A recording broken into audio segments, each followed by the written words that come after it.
નમસ્કાર મિત્રો।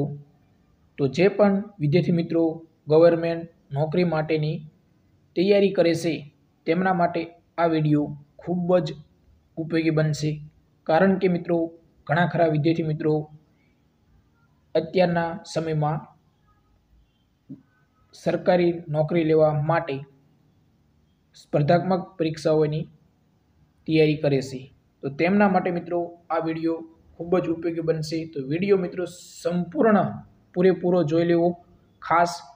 તો ચાલો મિત્રો વિડીયો શરૂ કરીએ। તો મિત્રો આપણે એક બાબત જણાવી દઈએ કે પ્રેસ એટલે કે ગુજરાત સરકાર સામાન્ય વહીવટી વિભાગ સચિવાલય ગાંધીનગર દ્વારા આ પરિપત્ર જાહેર કરવામાં આવ્યો છે। તો મિત્રો આ પરિપત્ર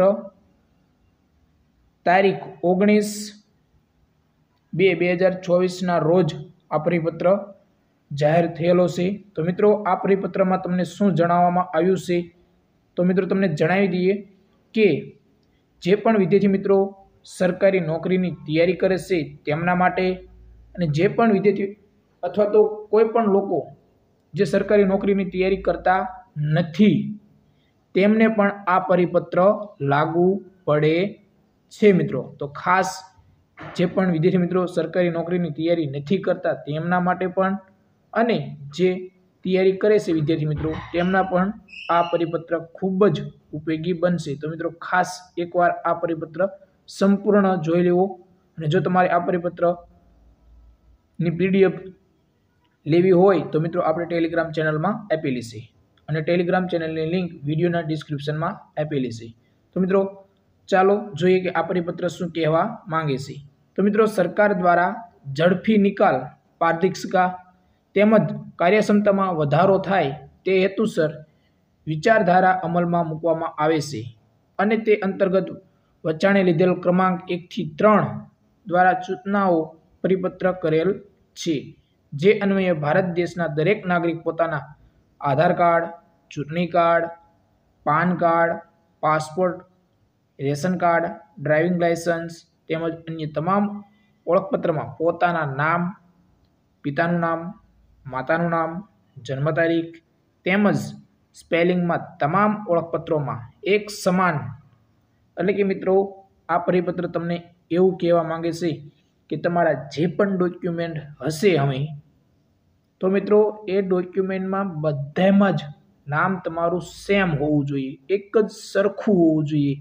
નહીં કે તમારું સ્પેલિંગ ગુજરાતીમાં જે નામ હોય અને ઇંગ્લિશમાં અલગ નામ લખવામાં આવ્યું હોય તો મિત્રો એ ચાલશે નહીં। અથવા તો જે ઇંગ્લિશમાં નામ તમારું છે અને આધાર કાર્ડ અને પાન કાર્ડમાં બંનેમાં અલગ અલગ સ્પેલિંગ મિસ્ટેક છે અથવા તો જે તમારું લિવિંગ સર્ટિફિકેટ, માર્કશીટ એમાં પણ અલગ અલગ હોય તો મિત્રો એ ચાલશે નહીં।